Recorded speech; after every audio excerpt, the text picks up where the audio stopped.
মুসলমান কখনো কোরআন ছেড়ে যাবে, ইসলাম ছেড়ে যাবে, ধর্ম ত্যাগ করবে, মুসলমানদের শরীরে এক বিন্দু রক্ত থাকতে শয়তানের তৈরি করা ধর্ম নিরপেক্ষতাবাদ এ বাংলার জমিনে কায়েম করতে দেওয়া যাবে? কথা বলেন, যাবে? এজন্য আল্লাহ রাব্বুল আলামিন পবিত্র কোরআনে বলছেন, আল্লাযীনা আমানু ওয়া কানু ইয়াত্তাকুন।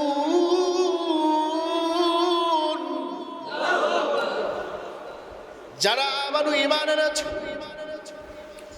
ওয়া কানু ইয়াত্তাকুন, তোমরা ঈমানের অবলম্বন করেছ, ঈমান গ্রহণ করেছ, তোমাদের কোনো ভয় নাই। যারা আমার কালেমা বলে মুসলমান হয় নাই, আমার ধর্ম ত্যাগ করেছে, আমার ধর্মের উপর ইসলাম করেছে, শুনে রাখো তাদের জন্য আমি আল্লাহ রাব্বুল আলামিন জাহান্নাম সৃষ্টি করে রেখেছি।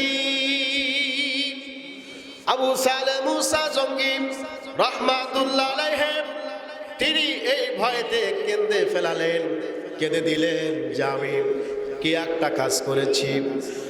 উনি বললেন, আমাকে কি করে মাফ করবেন?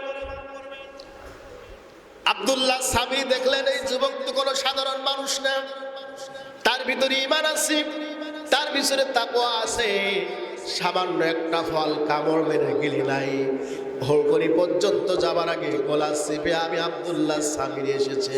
তিনি বললেন, ও আবু সালে মুসা জঙ্গি, তুমি যদি আমার এই বাসায় দীর্ঘ 12টি বছর তোমাকে গোলামি করতে হবে, একদিনও কম না যদি গোলামি করতে পারো, দীর্ঘ 12 বছর পরে আমি তোমাকে ইচ্ছা করলে ক্ষমা করতেও পারি, নাই করতে পারি। তিনি চিন্তা করলেন, আমি তো দিন প্রচারের জন্য এসেছি, ধর্ম প্রচারের জন্য এসেছি, একটা ফল খেয়েছি, যদি 12 বছর এখানে গোলামি করে এখানে কিছু দাওয়াতি কাজ করতে পারি তাহলে আমার জন্য এটা মঙ্গল। বলেন সুবহানাল্লাহ। আমার দাওয়াতি কাজও হলো আর আমার গুনাহ মাফ করে দিল। সুবহানাল্লাহ বলেন, আরো জোরে বলেন, আরো জোরে বলেন। আপনাদের কি মন খারাপ? আমি শোনাচ্ছি কোরআন। সুবহানাল্লাহ। যা শুনলেই 10 নাকি, পড়লেই 10 নাকি। আল্লাহ পাক সগীরা গুনাহগুলো মাফ করে দেন। কোরআনের সাথে সাথে আল্লাহু আকবার বললে আল্লাহ পাক রব্বুল আলামিন তার জান্নাতের পথটা সহজ করে দেন। বলেন আল্লাহুম্মা। আর জোরে বলে। আবু সালে মুসা জঙ্গি রাহমাতুল্লাহ আলাইহি দীর্ঘ 12টি বছর গোলামি করবেন।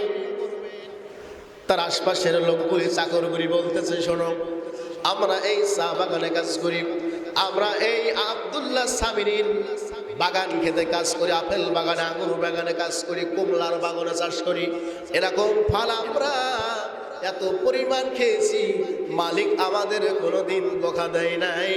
নিশ্চয়ই তুমি কত বড় অপরাধ করেছো, তোমার উপরে আমাদের মালিক রেগে গিয়েছে। আবু সালে মুসা জঙ্গি বলল, তাই হবে।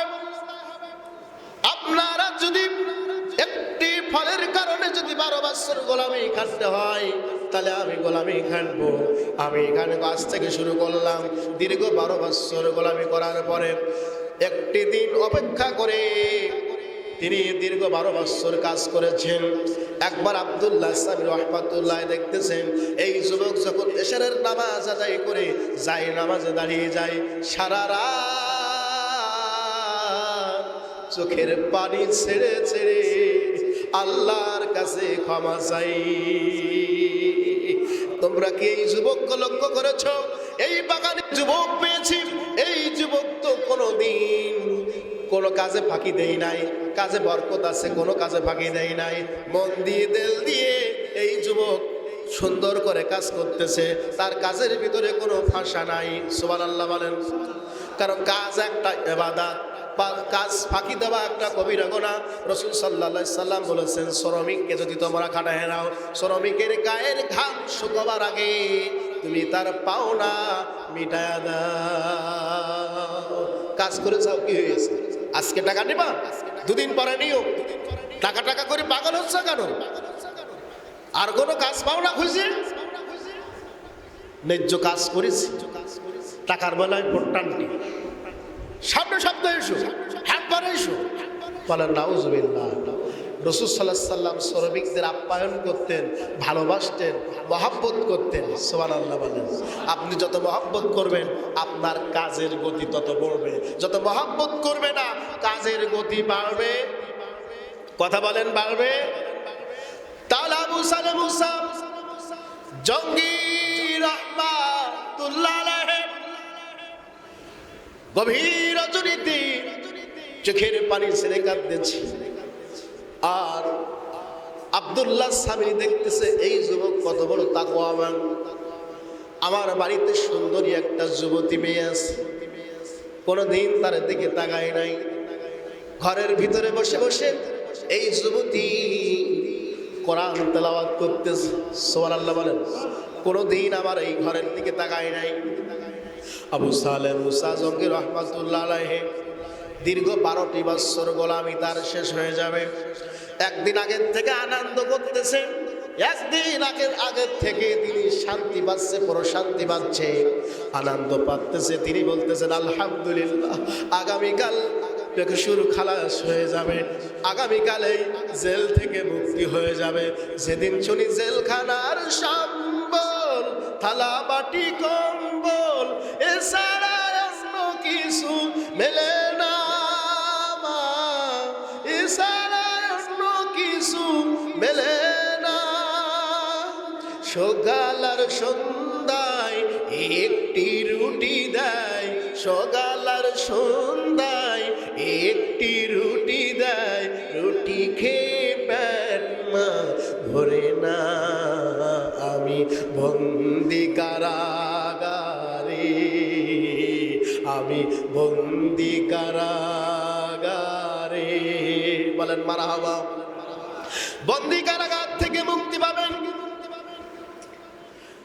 সকালবেলা সুন্দর করে গোসল করে নামাজ পড়ে বলেন হুজুর আজ 12টি বছর আপনার বাড়িতে কাটাইছি, আমার বিদ্যা মা জনিরে আমি দেখি নাই, আমার বাপের সাথে আমার সাক্ষাৎ নাই। আপনি আগামীকাল আমাকে একটু মুক্তি দেবে। ধমক দিয়ে উঠলাম, যুবক তুমি কি মনে করেছ 12টি বছর তুমি গোলামি করেছ, মাফ করব কি না করব এটা তো আমার বিষয়, এই বিষয়টা তোমাকে তো আমি মাথায় নিতে বলে নাই। আপনারা বলেন জেলখানার পরে জামিন হয়ে যাওয়ার পরে যদি মুক্তি না দেয় খোলে রক্ত জমি যায় না? কথা বলেন। আপনারা একটু সামনে চলে আসেন, সবাই সামনে আসেন, সবার সামনে আসেন, একটু জায়গা করেন। লা ইলাহা, এই সামনে চলে আসেন সবাই, সকলে সামনে আসেন, খালি জায়গা রাখবেন না।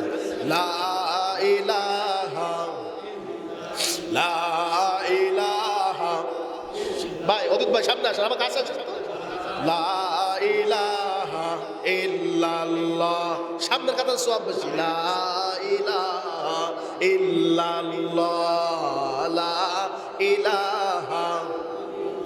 এক বুড়িমা মানত করেছে, আল্লাহ ও আল্লাহ আমার এই মেয়ের যদি রোগটা ভালো হয়ে যায় তা আমি শয়তানকে একটা টাকা দেব। কি দেব? শয়তানকে কি দেবে? একটি টাকা দেবে। মেয়ের রোগ ভালো হয়ে গেছে, হঠাৎ করে বুড়িমা চলে গেলেন, আল্লাহ রোগ তো ভালো হইলো, শয়তান পাবো কই?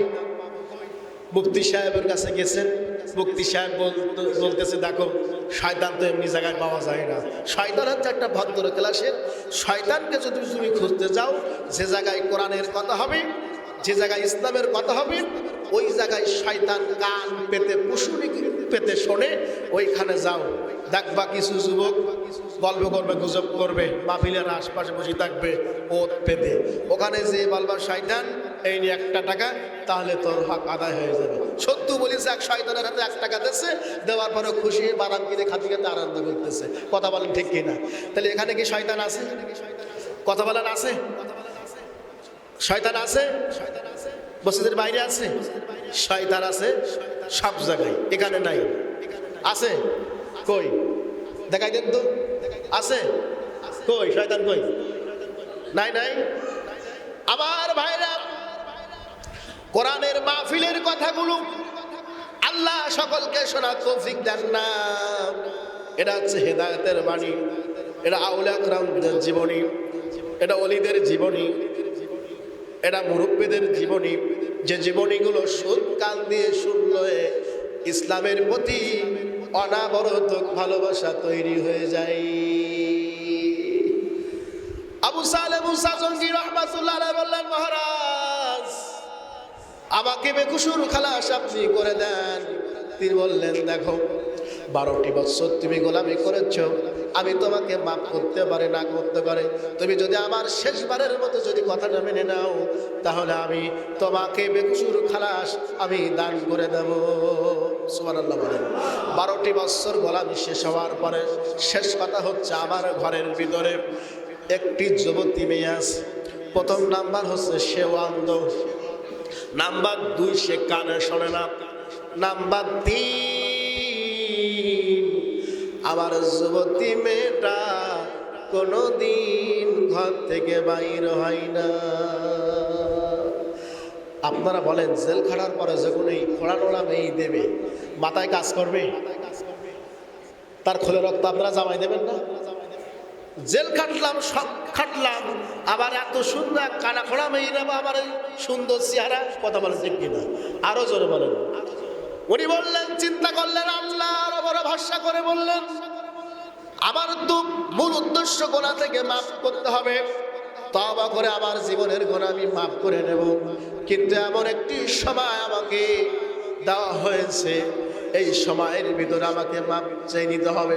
12টি বছর পিতার মুখ দেখে না, 12টি বছর জনম দুঃখিনী মার মুখ দেখে না। আব্দুল্লাহ আবু সালেহ মুসা জঙ্গি চোখ দিয়ে পানি পড়তেছে, বললেন, তাই হবে, আপনি যে বলেছেন যদি আপনার ওই খোড়া কানা কুজো মেয়ে যদি বিয়ে করলে আমার মুক্তি হয়, আলহামদুলিল্লাহ, আমি আবু সালেহ মুসা জঙ্গি রাজি। বিবাহ হলো, খুতবা শুরু হয়ে গেল।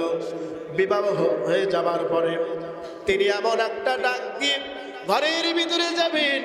বিয়ের পরে যখন ঘরের ভিতরে চলে গেলেন, প্রথমে একটা সালাম দিলেন, আসসালামু আলাইকুম ওয়া রাহমাতুল্লাহি ওয়া বারাকাতুহু।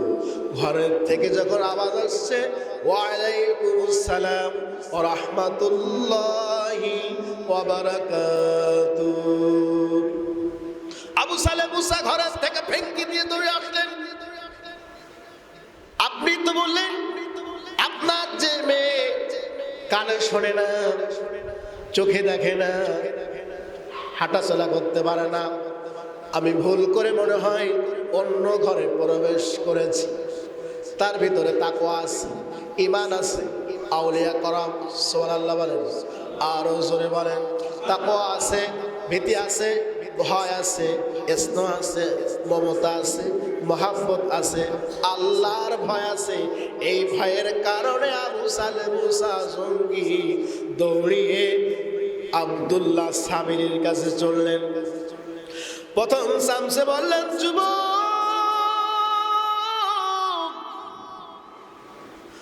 আমি যেদিন তোমাকে দেখেছি, তোমার চেহারার ভিতরে আমি নূরের ঝলক দেখি, আমি আব্দুল্লাহ সামিরি সহ্য করতে পারি নাই। মেয়েটির বয়স ছিল 12 বছর। সুবহানাল্লাহ বলেন। 12 বছরের মেয়ে, কত বড় আল্লাহর আমের উম্মে খায়ের মা ফাতেমা, সুবহানাল্লাহ বলেন। এই মেয়েটিকে যখন বললেন, ও আবু সালেহ জঙ্গি মুসা রাহমাতুল্লাহ আলাইহি, শোনো, আমার মেয়ে জীবনে কখনো কোনো পর পুরুষের কথা কান দিয়ে শুনি নাই। আমার অন্ধ বলেছে জন্য আমার মেয়ে চোখে কোনো পুরুষকে দেখি নাই, আর খরা বলেছে এজন্য আমার মেয়ে কখনো হেঁটে চলে রাস্তায় যাই নাই। আর এখনকার সমাজে কি দেখতেছেন? কথা বলেন, কথা বলেন। এখনকার সমাজের মা বোনেরা, আমরা হুজুর মানুষ, আমাদের পাঞ্জাবিটা অনেক বড়, মুরব্বীরা পাঞ্জাবি বড়, তার চেয়ে তাদের জামাটা এর চেয়ে আরো খাটো। কথা বলেন ঠিক কিনা? আরো জোরে বলেন, আরো জোরে বলেন। কপালে এক নোক্তা, রাস্তা দিয়ে হেঁটে যায় হরিপদের বাচ্চা। কথা বলেন না কেন, কথা বলেন না কেন? এত পর্যন্ত ঈমানহারা হয়ে গেছে, এত পর্যন্ত মুশরিক হয়ে গিয়েছে যে পর্দা আল্লাহ ফরজ করে দিয়েছে সেই পর্দা কিন্তু মেনটেন করে চলতেছে না, সেই পর্দা কিন্তু মেনে চলতেছে না। কিন্তু এত সুন্দর চেহারার যুবক যখন চলে গেলেন আবু সালেহ মুসা জঙ্গি রহমাতুল্লাহ আলাইহি, যখন 12 বছর গোলামি খাটার পরে যখন শেষ দাবি মেনে নিয়েছেন, মেনে নেওয়ার পরে বললেন, আব্দুল্লাহ সামিরি বলতেছেন, ও যুবক, তোমার চেহারার ভিতরে আমি নূর দেখতেছিলাম, তাকওয়া দেখতেছিলাম। আমার বড় স্বপ্নের রাজ্য এটা। আমার ঘরে একটা কন্যা আছে, এই কন্যাকে আমি নিয়ত করে ফেলেছি তোমার সাথে বিবাহ দেব। আরো জোরে বলেন।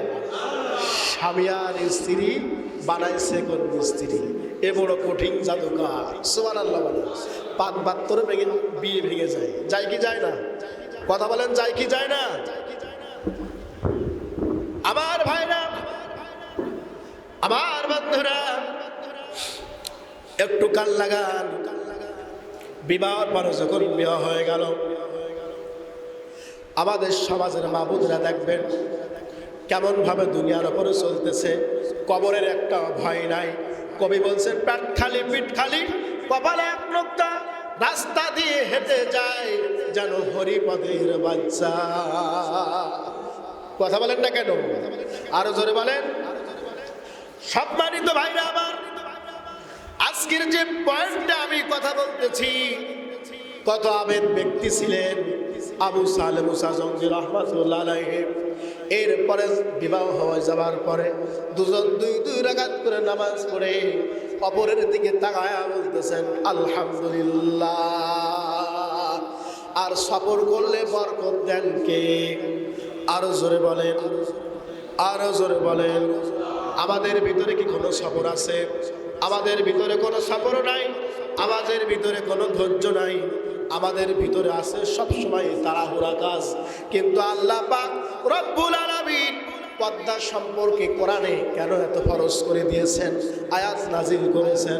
আল্লাহ পবিত্র কোরআনুল কারীমে জানিয়ে দিয়েছেন, ওয়াকারনা ফি বুয়ুতিকুন্না ওয়ালা তাবাররাজনা তাবাররুজাল জাহিলিয়াতিল উলা। নিজেদের গৃহের মধ্যে অবলম্বন করো এবং পূর্বের জাহেলি যুগের মতো সাজসজ্জা দেখিয়ে বেরিও না। নামাজ কায়েম করো, যাকাত দাও এবং আল্লাহ ও তার রাসূলের আনুগত্য করো। আল্লাহ চায় তোমাদের নবী পরিবার থেকে ময়লা দূর করতে এবং তোমাদের পুরোপুরি পাক পবিত্র করে দিতে চান আল্লাহ। সুবহানাল্লাহ বলেন, আরো জোরে বলেন। নবীর প্রথম স্ত্রীর নাম কি? হযরত খাদিজা রাদিয়াল্লাহু তাআলা আনহা। তিনি বললেন, কলিজার টুকরা স্বামী,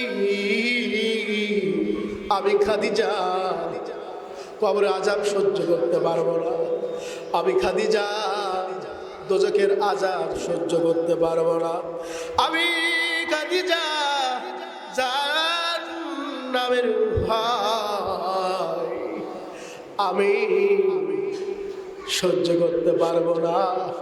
ওগো নবীজি, আমি মারা যাওয়ার পরে আপনি আমার জানাজা পড়ায়া গভীর রজনীতে আমি খাদিজা আমার দাফনটা তুমি করে দিও, যে সমাজের মানুষ যেন আমার লাশটাও না দেখে। আরো জোরে বলেন।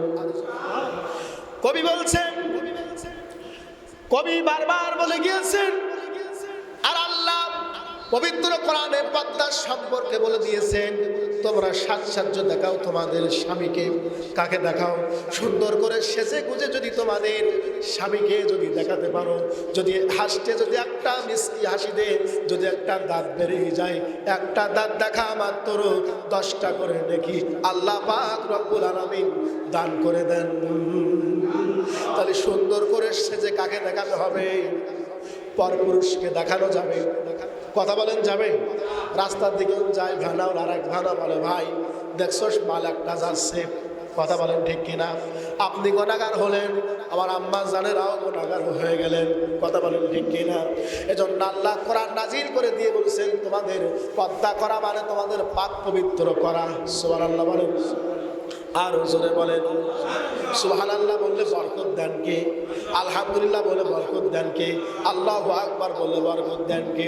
আমার ভাইরা, হযরতে খাদিজা নবীজির প্রিয়তমা স্ত্রী, খাদিজার যে যতগুলি সম্পদ ছিল আখেরি জামানার নবী মুহাম্মদ সাল্লাল্লাহু আলাইহি সাল্লামের হাতে তুলে দিলেন।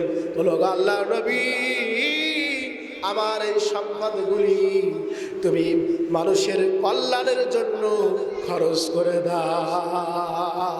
দাও। দুনিয়ার টাকা পয়সা খাদিজা রাখলেন না। খাদিজা বলতেছে আমার ঈমান যদি থাকে সেটাই আমার জীবনের লাভ হয়ে যাবে। আর কবি বলছেন কাফন আমার আপন, কবর আমার ঘাটি, ওই কবরে যেতে হবে, থাকবে না কেউ সাথী। 3.5 হাত মাটির ঘর, কারো আপন কারো পর, কারো বা ফুলেরই বাগান, কারো বা হবে জাহান্নাম।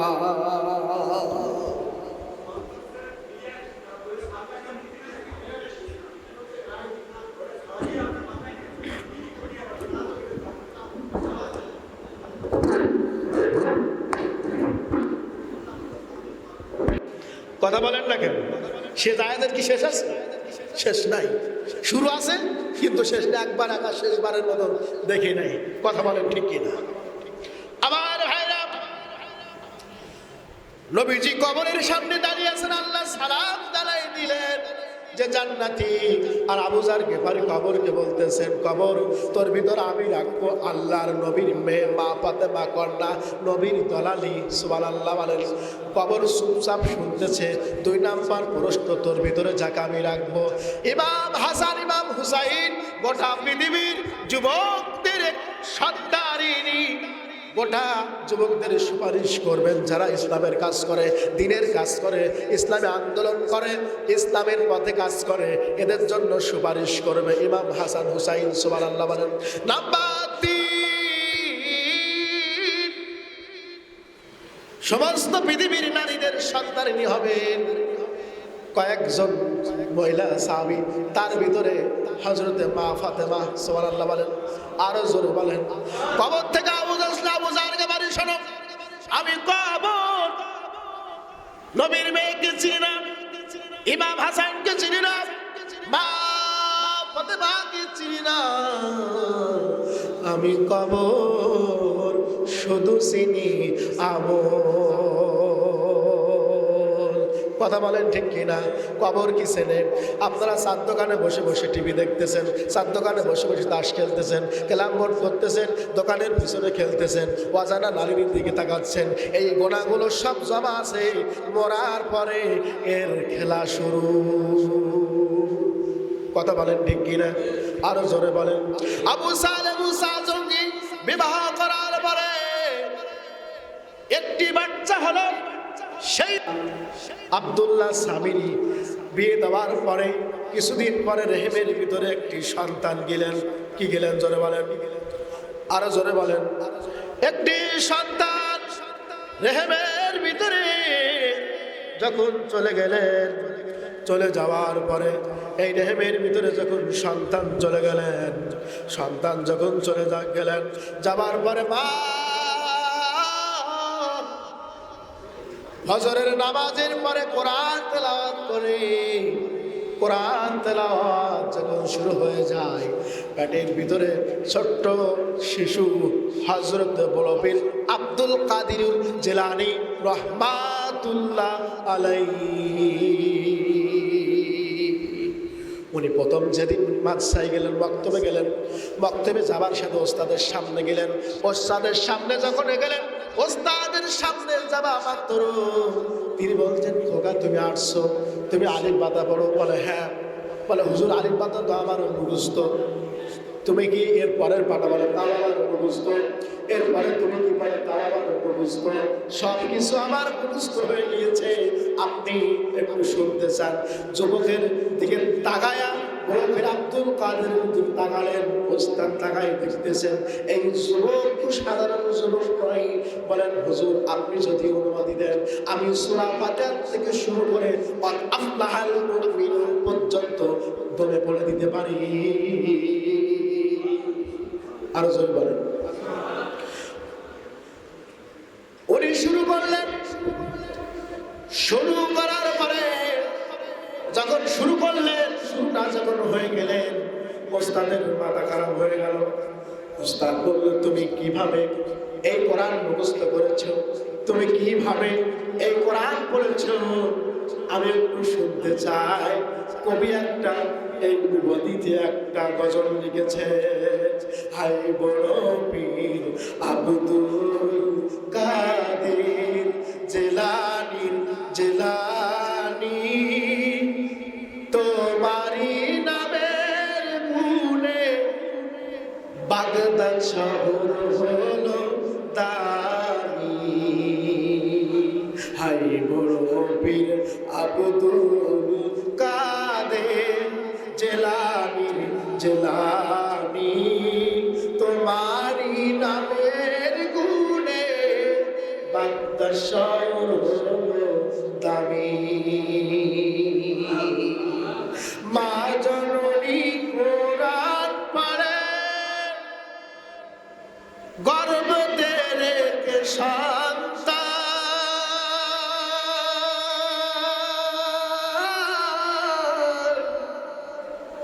18 পারা কোরআন মুখস্থ করে যায়। সুবহানাল্লাহ বলেন।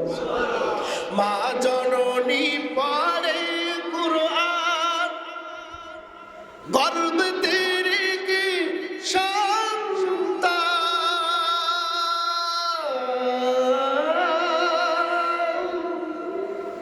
18 পারা কোরআন মুখস্থ করে যায়। হাই বড় পীর আব্দুল কাদের জিলানী জিলানী, তোমারি নামের গুণে বাগদাদ শহর হলো দামি। তোমার নামের গুণে আগুন পানি হবে না।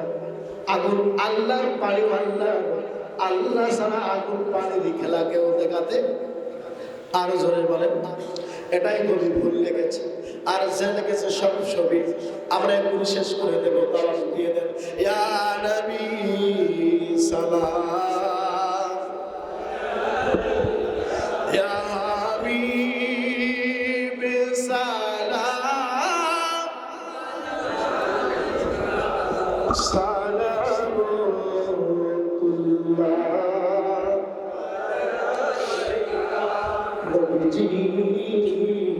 পিতা আব্দুল্লাহ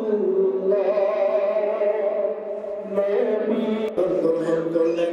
ঘরের ভিতরে প্রবেশ করতেছে, হঠাৎ করে তার সুন্দর চুল, এত সুন্দর চুল জান্নাতি নারীর আসিয়ার মাথার থেকে যখন চেরাটা পড়ে গেলেন, সাথে সাথে চেরাট পড়ে যখন গেলেন তখন বললেন আল্লাহ।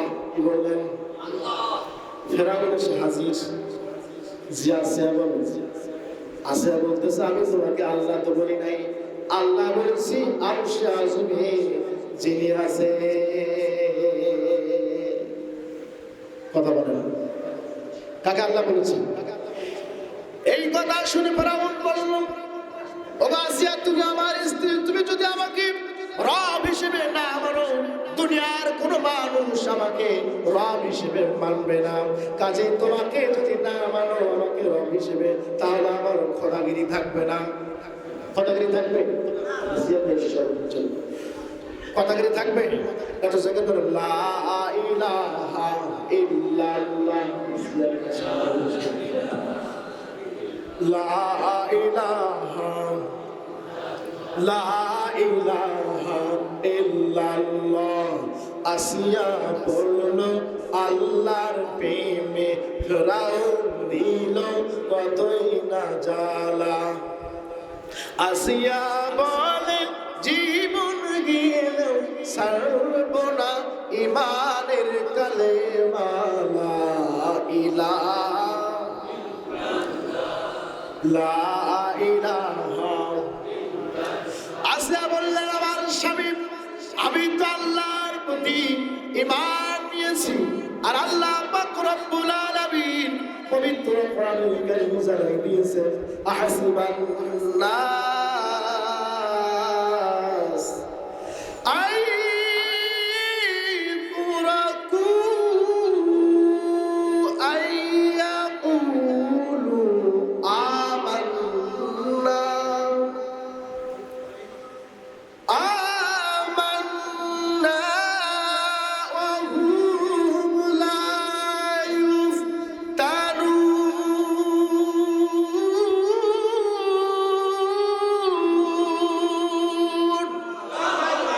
আল্লাহ জানাই দিয়েছেন, ওই লোকেরা তোমরা মনে রেখো আল্লাহর ঈমান এনেছো একমাত্র এতটুকু বলেই তোমাদের ছাড়া হবে না। তোমরা যারা ঈমান এনেছো আমি প্রত্যেককে পরীক্ষা করব। সুবহানাল্লাহ বলেন। তাহলে আসিয়াকে যখন পরীক্ষা করলেন, এমন সময় হামান এসে তাকে গভীর রজনীতে আসিয়া ঘরের ভিতরে পড়ে জেগের করতেছে, বাবের জেগের। সুবহানাল্লাহ। হামান বলতেছে, গুরু আগামীকাল থেকে আসিয়ার কালেমা শুরু। সুবহানাল্লাহ বলেন। এত বুঝালেন, তিনি আমার কথা রাখলো না। হামান বারবারই বলতেছে, আপনার স্ত্রী যদি আপনার দাম না দেয়, এই মহল্লার লোক আপনার দাম দেবে না। কথা বলেন ঠিক কিনা? একবার নীল নদে পানি ফুরায় গিয়েছে, বিভিন্ন এলাকা থেকে ফেরাউনের দরবার এসে হাজির হয়ে গেছে। হাজির হওয়ার বলতেছে, মহারাজ একটু পানির ব্যবস্থা করে দাও। ফেরাউন বলতেছে, খবরদার, আমি তো আসল নই, আমি তো নকল, কাজে আমি তো এ কাজ আমি দিতে পারবো না। ফেরাউন যখন কথা বললেন, ফেরাউন চিন্তা করে ইবলিস হাজির হলো। ইবলিস বলল, আপনি যদি ঈমান আনেন তাহলে আমার কাছে একটু শোনেন, আমি আপনাকে এক পানির ব্যবস্থা করে দেব। সমুদ্রের ওপর থেকে আমি পানি এনে দেব, আর আপনি সেই পানিগুলো বিভিন্ন লোকের কাছে দেবেন। আমি বর্ষা প্রধান পানি দেব। শয়তানকে আল্লাহ যে শক্তি দিয়েছে, পৃথিবীকে কাউকে দিয়েছে?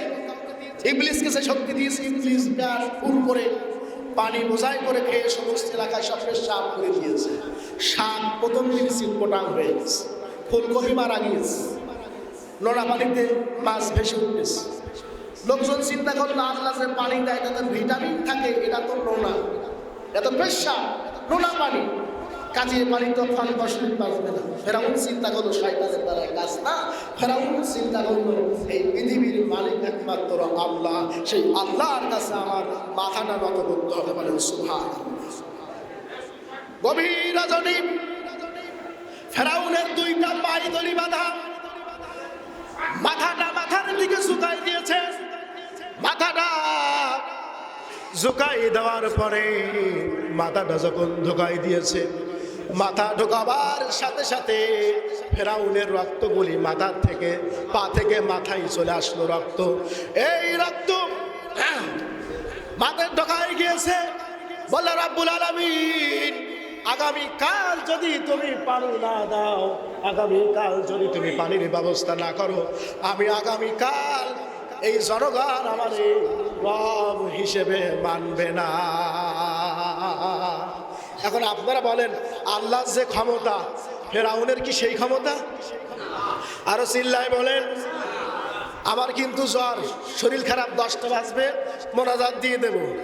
তাবারুকের প্যাকেট একটু দেরি হচ্ছে, আপনারা কষ্ট পাচ্ছেন? প্যাকেট হয়ে গেলেই দিয়ে দেবো, কষ্ট পাচ্ছেন? আপনারা ছিলেন বাইরে, আমি জানি আপনাদের কিয়ামের সাথে সম্পর্ক, ওয়াজের সাথে সম্পর্ক না, তাই একটু হালকা নাস্তা দিয়ে ডেকে আনলাম। হয়তো এই ওয়াজ আপনার নাজাতের ওসিলা হয়ে যেতে পারে। কথা বলেন না কেন? এই ওয়াজে এসে আপনার হেদায়েত পেতে পারে। হেদায়েত দেওয়ার মালিক কে? আরো জোরে বলেন। আল্লাহ পাক রব্বুল আলামিন তিনি বললেন, ফেরাউন বললেন, আমি যদি মহান রবের কাছ থেকে এই দেই না, আল্লাহ গতকাল তো আমার জনগণ আমার কাছে চাইবে, কিন্তু আমি যখন এমন একটা বিপদের পড়েছি, আল্লাহ কিয়ামতের দিন তুমি আমারে জাহান্নামে দাও দিও, কিন্তু আগামীকাল আল্লাহ তুমি নীল নদে পানির ব্যবস্থা করে দাও, না আমার খোদা তো থাকবে না। জিবরাইল এসে বলল, তুমি একটা স্বাক্ষর করে দাও, তোমাকে পানির ব্যবস্থা করে দিচ্ছি। সুবহানাল্লাহ বলেন। ইবলিস এলাকা জুড়ে সব পেশাব করেছে, এই ক্ষমতা ইবলিসের আছে। আপনারা বলেন তো, লাল শাক কি বাঁচবে না নষ্ট হয়ে যাবে? আর উচ্ছে তো মোটেই হবে না। আর বেগুন বর্ষা হলেই শীত পড়ায়, কথা বলেন ঠিক কিনা? বর্ষার বাতিতে যেমন উপকার তেমন কিছু ক্ষতিও আছে। এখন ফেরাউনের কাজ বলতেছে, রব তোমাকে তো মানলাম, কিন্তু পানির তো তুমি ব্যবস্থা করে দাও নাই, এখন উপায় কি? এই পানির ব্যবস্থা একটু করে দিতে হবে, আমাদের জিহ্বা বাইর হয়ে যাচ্ছে, গরু উঠেন সব পানি শুকায় গিয়েছে, কলিজা বাইর হয়েছে, পানির এক নাম জীবন, কথা বলে ঠিক কিনা? আর যদি কালীগঞ্জের ওপর থানার উপর দিয়ে আসে তাহলে কি হবে? মরণ। তাহলে কি হবে বলেন? মরণ। এখন ফেরাউন যখন পানি থেকে খুশি হলেন, স্বাক্ষর করে বাড়ি এসে দেখে আসিয়া তারে মানে না। আসিয়াকে রব হিসেবে না মানার কারণে আসিয়াকে বাঁধলেন। হামান বলতেছে, আসিয়াকে নির্মমভাবে এমন শাস্তি দিতে হবে যেন ওর মুখ থেকে ইমানের কালেমা জারি হয়ে যায়। সুবহানাল্লাহ বলেন। আপনার প্রশংসা জারি হয়ে যায়। আসিয়া বললে, আমার একটা জীবন থাকতে আমি আসিয়া ইমান নষ্ট করব না। সুবহানাল্লাহ বলেন। আরো জোরে বলেন। আজকে সব বদদারাস, সুবহানাল্লাহ বলবেন না? হযরতে আসিয়া গভীর রজনীতে তাহাজ্জুদ গুজারি নামাজ পড়তেছেন। ফেরাউন কান পেতে পেতে শুনতেছে যে সর্বনাশ, আর সারাক্ষণ তো তাকে চাবুক দিয়ে পিটাতে পিটাতে তার গায়ের চামড়াগুলো চাবুকে উঠে আসছে, তবু জ্বালা যন্ত্রণা করে শুধু আহাত আহাত আহাত আল্লাহর প্রশংসা আদায় করে। ফেরাউনের এই দৃশ্য দেখে আসিয়া, আমি যে খোদাই দাবি করেছি, তুমি তো আমার খোদাগিরি এখানেই শেষ করে দেবা, আমার খোদাগিরি শেষ হয়ে যাবে। আমি ক্ষমতার জন্য তোমার মতো স্ত্রীকে আমি তেলের পুলেই সরকার করতে পারি। তেল উত্তপ্ত গরম হয়েছে। আসিয়া হামান বলতেছে, মহারাজ আসিয়াকে এভাবে মানলে হবে না, আসিয়াকে ধরে তেলে, জীবান্ত তেলে, টকবকে তেলে ছেড়ে দিতে হবে, এই তেলে পুড়ে আসিয়া মারা যাবে। কি করবে? আসিয়াকে যখন চাবুক দিয়ে আঘাত করতেছে, হামান বলতেছে, আসিয়া যতক্ষণ বেঁচে আছে ততক্ষণ আপনার প্রতি ঈমান আনবে না। আসিয়া পড়ে গেছে আল্লাহর প্রেমে। আরো জোরে বলেন। হযরত আসিয়া এই কথা শোনার পরে তেলের ভিতর উত্তপ্ত গরম হয়ে গেছে, উত্তপ্ত জ্বালানো তেল হয়ে গেছে। আসিয়াকে ফেলবে। আসিয়া বলতেছে, মালিক, আপনি যদি আমার এই অবস্থায়, আমি মরতে চাই না। আসমানে আকাশ কাঁদে, বাতাস কাঁদে, পাহাড় কাঁদতেছে, কাঁদতে কাঁদতে চোখের পানি সব শেষ হয়ে গেছে, চোখের পানিগুলো সব ঝলমালো করতেছে, কাঁদতে কাঁদতে আকাশ বাতাস সব কাঁদতে, চোখের পানি সব ঝরে ঝরে সব পড়তেছে। এমন সময় আসিয়া ঈমান ছাড়তেছে না। আসিয়া বলতে, প্রাণের স্বামী, আমি কথা দিচ্ছি যতক্ষণ পর্যন্ত আমার জীবন আছে, আপনি চাবুক দিয়ে আমারে পিটাতে পিটাতে আমারে জখম করে ফেললেও আমি এই আল্লাহ নামের জফি আমি ছেড়ে দেব না। কত মজা পেয়েছে আল্লাহ নামের জপের ভিতরে, কত শান্তি পেয়েছে। আর আল্লাহ বলছেন, আমি তো তোমাদের পরীক্ষা নেব, এই পরীক্ষায় যদি তোমরা উত্তীর্ণ করতে পারো তাহলে আমি তোমাদেরকে জান্নাত দান করব। বলেন সুবহানাল্লাহ, আরো জোরে বলেন সুবহানাল্লাহ। তাহলে খাদিজার কবরে মাপ করার মতন কেউ নাই আল্লাহ ছাড়া, মা ফাতেমার মাপ করার মতো কেউ নাই। তারা দুনিয়ার থেকে জান্নাত প্রাপ্ত হয়েছে, তবুও তাদের চোখের পানি কমতেছিল না। বলেন সুবহানাল্লাহ। আর আপনার আমার স্ত্রী যদি একত্র নামাজ না পড়ে, আপনি সেই স্ত্রীর সাথে রাসূল সাল্লাল্লাহু আলাইহি সাল্লাম বলেছে, পুকুরে যদি ভাতে পান করে তাহলে তুমি 3 ভাগ, বিড়াল যদি পান করে তাহলে তুমি 3 ভাগ দাও, কুকুর যদি পান করে 7 ভাগ দাও। কিন্তু একদম বেনামাজি যদি রান্না করে ও সারাক্ষণ ধরলে ওর গোনা কাটে না। কথা বলেন, কথা বলেন।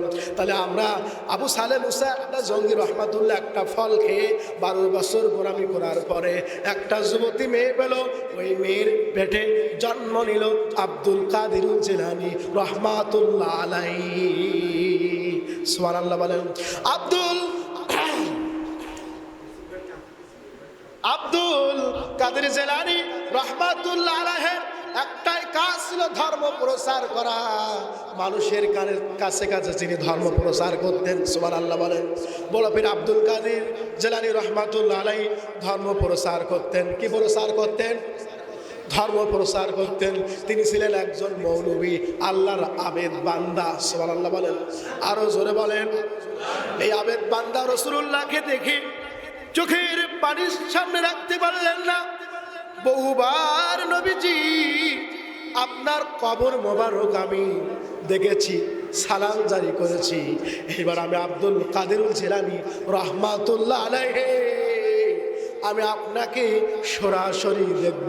যদি আপনাকে দেখতে না পারি, আমি আব্দুল কাদের জিলানী রহমাতুল্লাহ আলাইহি আপনার এই কবর মোবারক থেকে আমি বাগদাদে যাব না। ওই রাসূলুল্লাহর কবরের পাশে আব্দুল কাদের জিলানী রহমাতুল্লাহ আলাইহি তিনি কাঁদতেছেন, চোখের পানি ছেড়েছেন, কাঁদতে কাঁদতে ওয়াঝারে কেঁদে ফেললেন, ওখানে বেহুশ হয়ে গেলেন। বেহুশ হওয়ার পর বললেন, ইয়া রাসূলুল্লাহ, আমি আব্দুল কাদের জিলানী বহুবার আপনাকে দেখেছি, এবার একটু সরাসরি আপনাকে আমি চুম্বন করতে চাই। ইতিহাসের ভিতরে আব্দুল কাদের জিলানী ওখানে বেহুশ হয়ে গেলেন। আব্দুল কাদের জিলানী কবরের পাশে বসে বসে আল্লাহুম্মা সাল্লি আলা মুহাম্মাদ ওয়া আলা আলি মুহাম্মাদ কামা সাল্লাইতা আলা ইব্রাহিম ওয়া আলা আলি ইব্রাহিম ইন্নাকা হামিদুম মাজিদ। আল্লাহুম্মা বারিক আলা মুহাম্মাদ ওয়া আলা আলি মুহাম্মাদ কামা বারাকতা আলা ইব্রাহিম ইন্নাকা হামিদুম মাজিদ। এই দোয়া যখন দুরূদটা পড়তে পড়তে বেহুশ হয়ে গেলেন, গভীর রজনীর ভিতরে রাসূল সাল্লাল্লাহু আলাইহি সাল্লাম 2টা কুদরতি হাত বাইর করে দিলেন। আব্দুল কাদের জিলানী রহমাতুল্লাহ আলাইহি তাকে চুম্বন করে বাগদাদ শহরে চলে গেলেন। তাহলে কত বড় আল্লাহর ওলি হলে রাসূল সাল্লাল্লাহু আলাইহি সাল্লামকে সরাসরি স্বপ্ন দেখতেছেন, আর স্বপ্নের ভিতরে রাসূলুল্লাহর হাত মোবারকের উপরে চুম্বন করতেছেন। আমার তো শরীর খারাপ, তার চেয়ে মায়ের কি শরীর খারাপ বেশি? কথা বলেন। আমার তো শরীর খারাপ, তার চেয়ে মানুষের মাইকে আরো খারাপ। তাহলে আপনারা কথা বলবেন না, এক্ষুনি শেষ করে দেন। আপনাদের কষ্ট হচ্ছে? কষ্ট হচ্ছে যে আমরা ছিলাম এক জায়গায় ছিলাম, আপনি ডেকে আনলেন কেন? এই কি প্রশ্ন? এটা হচ্ছে কোরআনের মঞ্চ। কিসের মঞ্চ? আল্লাহর ঘর, জান্নাতের বাগান। সুবহানাল্লাহ বলেন। এখানে সকলের আল্লাহ কবুল করেন না। কবুল করেন? কথা বলেন, কবুল করেন? আল্লাহ যাকে ভালোবাসে তাকে কবুল করেন। সুবহানাল্লাহ বলেন। আব্দুল কাদের জিলানী রহমাতুল্লাহ আলাইহি তিনি এসে বললেন, ওগো আমার সৈনিকেরা, তোমরা শোনো, আমার দিকে কোনো তোমরা ইক্তেবা করবা না, আমার নাম নিয়ে তোমরা শিরকি করবা না, তোমরা বেদাতি করবা না। আমার রব আল্লাহ, আমি এমন করে ইবাদত বন্দেগী করি নাই যে আমি দামি মানুষ, আমি নগণ্য গোলাম। তোমরা আমার ওসিলা দিয়ে আল্লাহ পাকের কাছে কিছু চাইবা না, তোমরা ওসিলা দেবা নবী মুহাম্মদ সাল্লাল্লাহু আলাইহি সাল্লামের। আরো জোরে বলেন। আমাদের যখন দাঁত পড়ে যায়, দাঁত পড়ে যাবার পরে তখন মাসাসিরা বলে যাও ইন্দুর সালার কাছে, একটা পরবাস শিখই দেয়, ইন্দুর ভাই, ইন্দুর ভাই, ইন্দুর ভাই, ইন্দুর ভাই, আমার বড় দাঁত কান নাও আর তোমার ছোট দাঁত কান দাও। আপনারা বলেন রোজ কিয়ামত পর্যন্ত কি ওই দাঁত দেবে? দেবে? দেবে? এরপর হয়েছে চোখে এজনো। কি হয়েছে? এজনো। এখন মা বোনদের প্রবাদ আছে যে এজনো হলে, যে বাচ্চার বয়স 7 মাস, ওই বাচ্চার ওই মেশিনটা একটু সবাইতে হবে। এখন দু একটা মামুন আছে গভীর রাত্রে মেশিনে হাত দিলেই পেশাব করে দেয়। কি করে দেয়? পেশাব করে দেয়। অনেকে দাঁড়ায় দিলে পেশাব করে দেয়। এখন হাত দিয়ে সেই চোখে ডাইন কপালে এজনের মাথা লাগাইছে আর সেই স্প্রে করে দিয়েছে। কি করে দিয়েছে? স্প্রে করে দিয়েছে। স্প্রে করে দেওয়ার পরে মুখ পবিত্র ভেসে গিয়েছে, জামা ভেসে গিয়েছে। আপনারা বলেন দোষটি বাচ্চার না যিনি শিখাই দিয়েছেন দোষটা তার? আরো কথা বলেন। সেজন্য যে কোনো হুজুরের ইত্তেবা করা যাবে, হুজুর দেখতে হবে। একজন মাগরিবের নামাজের পর আসছে, ভাই দ্রুত থাকেন, হয় কি মাগরিবের নামাজ পড়ছে, আসছে, আসার পরে সৌদির থেকে আসছে, আসার পরে তার গায়ে বিশাল বড় জম্বা। মুসল্লি থেকে বলতেছে আমাদের হুজুর কি নাজি কি পড়ে, সৌদির থেকে আসছে, লম্বা জামা গায়ে, মাথায় পাকড়ি। মুসল্লি বলতেছে এই না হলে হুজুর? আমাদের হুজুর ম্যান ম্যান করে কি বলে কিছু বোঝা যায় না। মুসল্লি বলতেছে আমার মাথায় দেখতেছো তাজ, আমার মুখস্থই শুধু সূরা নাস। কথা বলেন ঠিক কিনা? সামনের কাতারে গেলেন, আল্লাহু আকবার বললেন, সূরা ফাতিহা বললেন সৌদির স্টাইলে, আর সূরা নাস বললেন প্রথম রাকাতে নাস। আপনারা বলেন নাসের পরে কি কোনো সূরা আছে? জোরে বলেন। এখন হুজুর বিপদে পড়ে গেছে। আমার এখন যারা মাইক খারাপ, আমি বিপদে পড়েছি, সেও বিপদে পড়েছি। বিপদে পড়ার পরে বলতে চান, পিছনে বলতে চান আমাদের হুজুর কি কি পড়ে, আর এত সুন্দর তেলাওয়াত করতেছে যেন কলিজাটা ঠান্ডা হয়ে যায়। ইমাম সাহেব নামাজের ভিতরে বলতেছে ভাই আনন্দ করতেছো ভাই, পরের রাকাতের পুঁজি তো আমার নাই। ইমাম সাহেব এক রাকাত ফেলাই দিয়েছে, ফেলাই দিয়ে সামনে ছিল একটা বেড়া। কি ছিল? ওই বেড়া, বেড়াটা ফাঁক করে ইমাম সাহেব চলে গিয়েছে, আর 3-4 কাতার মুসল্লিও ইক্তেদা করে বসে আছে। কথা বলেন। এখন আপনারা বলেন ইমাম যখন নিছিলেন তখন ইন্টারফোন মাধ্যমে নিছিলেন না শুধু পাকড়ি দিকে নিছিলেন? কথা বলেন। যার কাছে চাইতে হবে, যার ওসিলা দিতে হবে, দেখতে হবে পরের রাকাতে সূরা সে জানা কিনা। কথা বলেন ঠিক কিনা? বাজারে দেখা হয়েছে, বললে হুজুর আপনি চিংড়ি মাছ কিনতেছেন, যে চিংড়ি মাছের খিচুড়ি আজকে, সুবহানাল্লাহ বলেন, আরো জোরে বলেন। আপনারা খাইছেন চিংড়ি মাছ? আজকে আল্লাহ কবুল করেছে ফাতেহা আজদাম বড় পীর আব্দুল কাদিরুল জিলানীর ওসিলায় আজকে দক্ষিণ শীতলপুরে ফাতেহা আজদামে আল্লাহ কবুল করেছেন, বলেন আল্লাহুম্মা আমিন। এই তাবারুক যেন আমাদের এর ওসিলা করে, যদি শরীরের ভিতরে কোনো রোগ ব্যাধি থাকে আল্লাহ যেন এই তাবারুকের ওসিলা করে আল্লাহ আমাদের মুক্তি দান করেন, বলেন আল্লাহুম্মা আমিন। আরো জোরে বলেন আল্লাহুম্মা আমিন। আউলিয়াদের চোখ বুঝাইলে তারা রাসূলুল্লাহ স্বপ্নে দেখে, আর আপনি আমি যখন চোখ বুঝাবো তখন দেখবো কোন জায়গায় ভাবিয়াস চাষিয়াস 3টা বাচ্চা শুধু চলে গেছে। আপনারা বলেন ওই নারীর পেটে আব্দুল কাদের জিলানী হবে? জিলানী হবে? খাজা মঈনুদ্দিন সৃষ্টি হবে?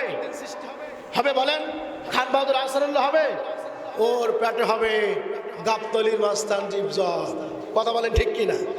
যেমন মা তেমন সা, যেমন বাপ তেমন ছেলে। বাবা আগের গাড়ি যেভাবে, পিছনের গাড়ি সেইভাবে, বলেন সুবহানাল্লাহ। আরো জোরে বলেন। ভাইরা আমার, আল্লাহ পাক রব্বুল আলামিনের ঈমান এনেছে। আসিয়াকে যখন পড়াবার ব্যবস্থা করেছে, আসিয়া কাঁদতেছে, মালিক আমি তোমাকে ভালোবেসেছি, তোমার প্রতি ঈমান এসেছি, রাসূলের প্রতি ঈমান এনেছি, আমি তো দুনিয়া থেকে বিদায় নেব, আপনি আমার এই লজ্জা অবস্থায় আমার ইজ্জতটা লোকের জনের সামনে দেখাই দিও না। আমার ইজ্জত যাবার আগে আমার জানটা আল্লাহ তুমি কবুল করে না। আসিয়া রাদিয়াল্লাহু তাআলা আনহু জীবন যাবে এত জিকির করে লা ইলাহা পানি দিলে পানি লা ইলাহা লা ইলাহা লা ইলাহা মুহাম্মাদুর